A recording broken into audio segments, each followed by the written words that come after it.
Well, good morning. Beautiful, beautiful night. The morning here was, to me, kind of illustrates what this part of Western Australia is all about. The utter silence, the yellow grass and the sun coming up over it and just presenting the most gorgeous, spectacular morning scene. We are a little over halfway between our starting point at Halls Creek and Well 33, which is the halfway point. It's not exactly a halfway point, but it's close enough to call it halfway, and it's also a place where we know we can get water. If we travel 87 kilometers per day, we will get there in 3 days. So we're pretty much on schedule. And I want to drive the Range Rover this morning, so what an idea.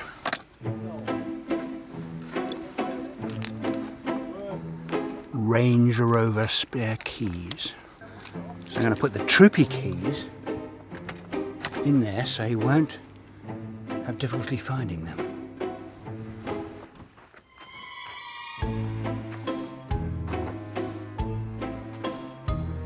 Not on your Nelly. I don't know why Andrew didn't want to drive the Range Rover today. I offered. Get up, you know, it's gonna kill your back.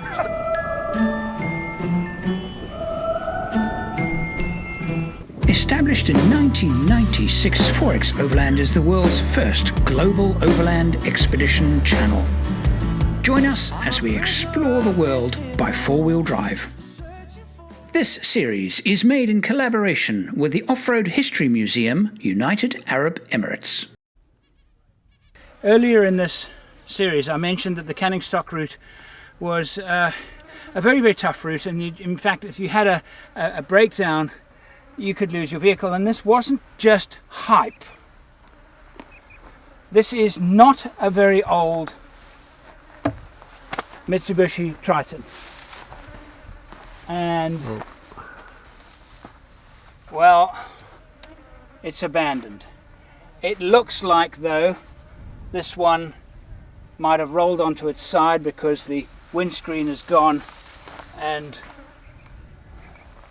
the roof is dented, but the vehicle would be abandoned. So if a major breakdown, you lose your vehicle.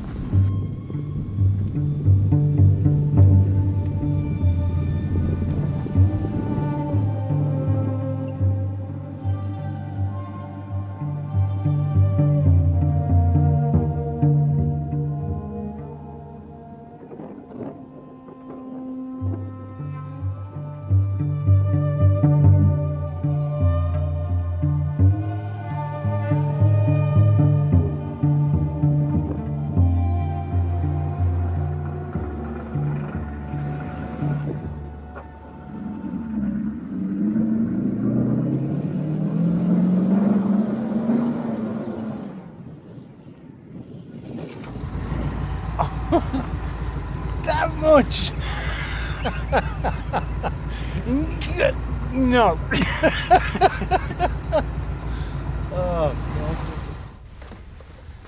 The tube carrier 600 kilometers almost exactly on the first 90 litre tank. Yep. I've switched over to the second tank now, and now this is the second fill up. Yep. Not fill up, but we go up to 3/4. 3/4, yeah. Because that leaks. If you want to open the valve, There you go.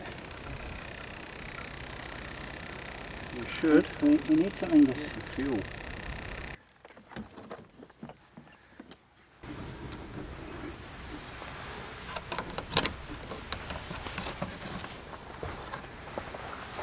Let's try that. How does that work? There she goes.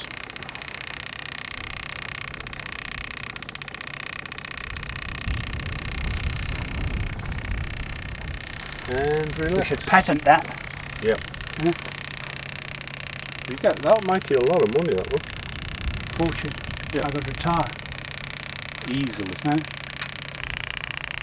Well, we've just drove past what looked like a nothing road going into a well. Thought nothing of it, so we just thought, like a few of the others we passed, it's not going to be functional, so me and Andrew have carried on. Heiner and John have decided to do a detour, and they found a working well. So they're just going to run it through the system and top up all their tanks and jerry tanks, everything, and we've got plenty of water to go again. How did you guys go, Robbie? Yeah, good. So we were doing a bit of a circle around the bottom there, and Andrew realised that he had left my fuel tank open. Cool. So how's the sand in the tank? Hey Andrew. Yeah, Rob told me you left the fuel tank open. I did. He said I did. He said you did. Shit-faced. Being the lead vehicle, I've been tasked every afternoon with finding a suitable place to set up camp. We like to do this at about 4:30 to give us ample time to take in our surroundings before it gets dark. Today though, I've had a request. Rob has asked, can we camp on top of one of the dunes? And I think I've found one.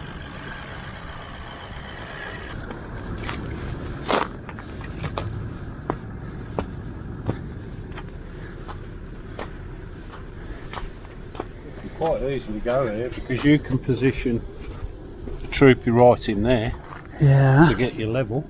yeah. It's a really nice tree. Yeah. Coming off here, this is flattish, so we could have a vehicle there, parked there, Yeah. another one here. We got this beautiful dead tree there, Yeah. that beautiful light. It might work, you know. Yeah. I don't know if we're going to find any better. It's pretty nice. You want to camp on the top of a dune, this is probably a pretty nice spot. Yeah. You've got all the view that way, right across there. Yeah, That's far you can see there. yeah.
There are two terrain types that damage vehicles on the Canning Stock route.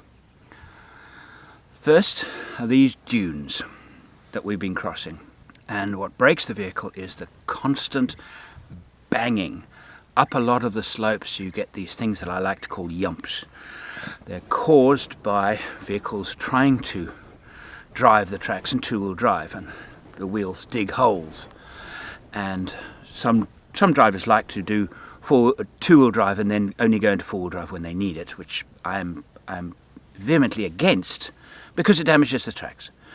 So you get these yumps, and the vehicle takes a great deal of punishment and pounding as the suspension travels maximum high, maximum low, and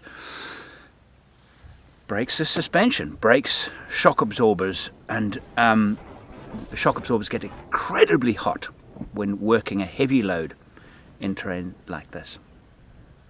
The other is corrugations. We have, up to this point, encountered almost no corrugations at all, and one of the reasons for that is because there's been so little traffic that the track has been very kind to us in terms of corrugations.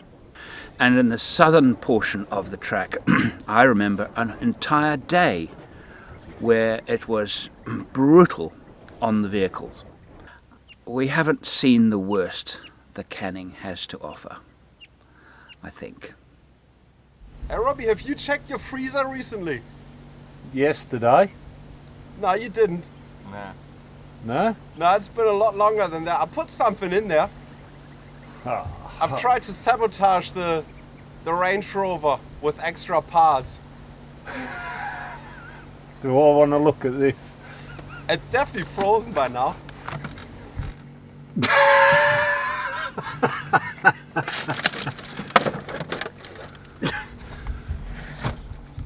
Really? But that's from the Hilux. That's right, I thought you guys could use a proper rear view mirror. We never had one to start with. It's not as if we lost one. No, You lost your wing mirror. and I share. That's what I do. You share. Shares. Sharing is caring. Exactly. We'll give him this one. Yeah, it's quite good. Oh, I've got a bit of a problem with the Range Rover. I feel actually seriously, I feel a bit bad about making fun of the Hilux. Yeah, because You know.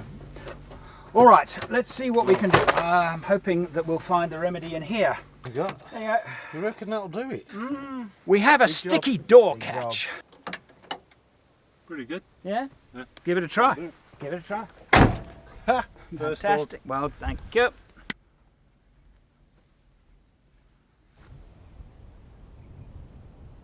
This is well 36. Unused wells, while not refurbished like many others, do attract a lot of bird life. These are budgerigars, or often called the common parakeet. They are endemic to Australia and very common in this area because their main food is spinifex seed.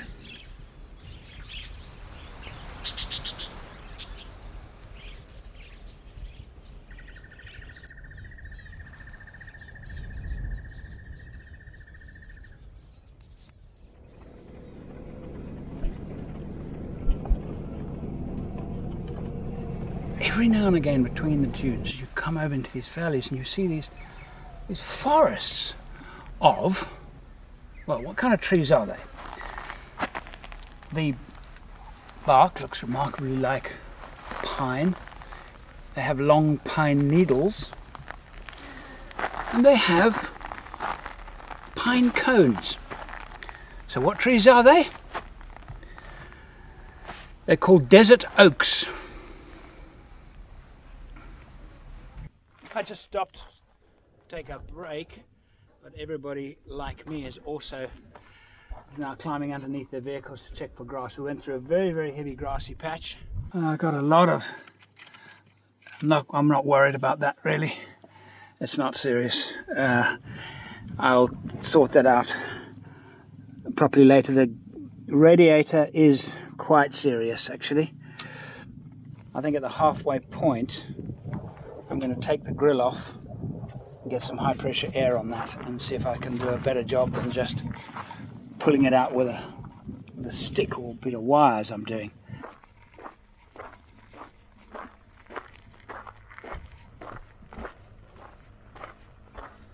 You missed a bit.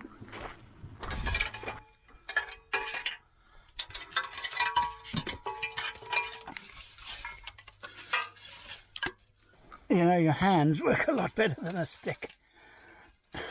I think it's time to put the net on. It's getting more and more with the spinning fakes.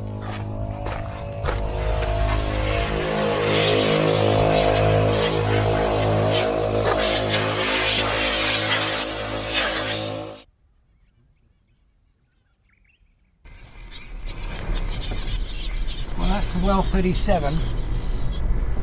No water, it's not a functional well, so it's not that we can't, you know, repair it, we can repair it or anything like that. The dunes have made way for a vast grassy plain. Our speed has increased dramatically, but instead of lumps and yumps, we've hit corrugations. Quite bad corrugations. It's also time to find a camp. We are actually looking for a campsite. It's almost 4 o'clock. We've been looking for 20 minutes and haven't found anything suitable at all, just Spinifex. And you can't camp in Spinifex. I don't know how the others are going, but smooth as a baby's butt. We're sitting at 50 to 60 kilometers an hour and making up good ground. At this rate, it'll be late, but we'll arrive at the halfway point at well 33 tonight. I've been wondering how the Range Rover will handle the corrugation. I'm actually pleasantly surprised. Like a sailboat through the dunes.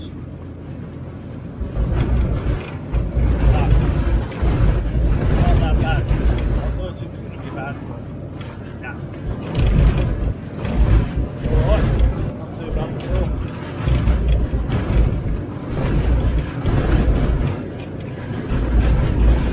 We've made excellent time and arrived at well 33 just after sunset. It's deserted.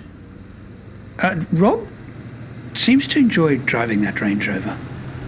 A little bit too much, actually. COVID must be so bad here that even the cars have masks on. Rob is still driving around like a mad person.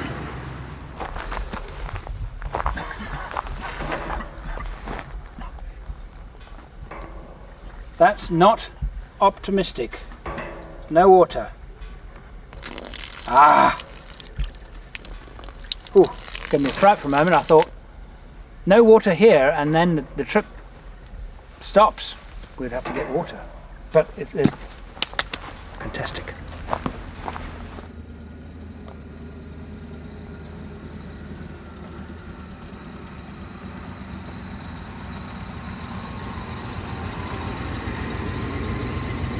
Warm shocks. Yeah, the shocks are warm after that. Warm shocks. Warm Tested shocks. mine are touchable. Is your I shock just warm? burnt my fingers on those ones. Mine are touchable. Little bit warm.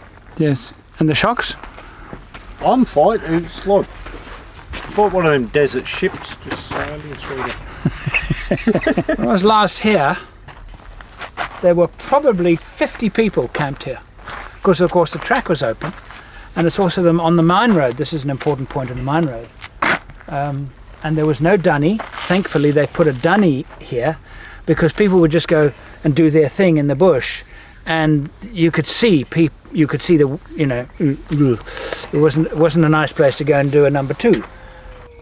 That sorted, it's time to set up camp and enjoy the silence. You've reached the halfway point of our adventure. In the next episode, called The One Where We Take a Break in the Middle, is about taking a break in the middle, followed by the one with the ASPW trap, the one when we get Uber Eats, the one where we discover peanut butter chunks floating to the top, and the final 2, where 2 Englishmen don't drink tea, and then are caught banging. You can download and binge watch all 12 episodes now by clicking the button on the screen now.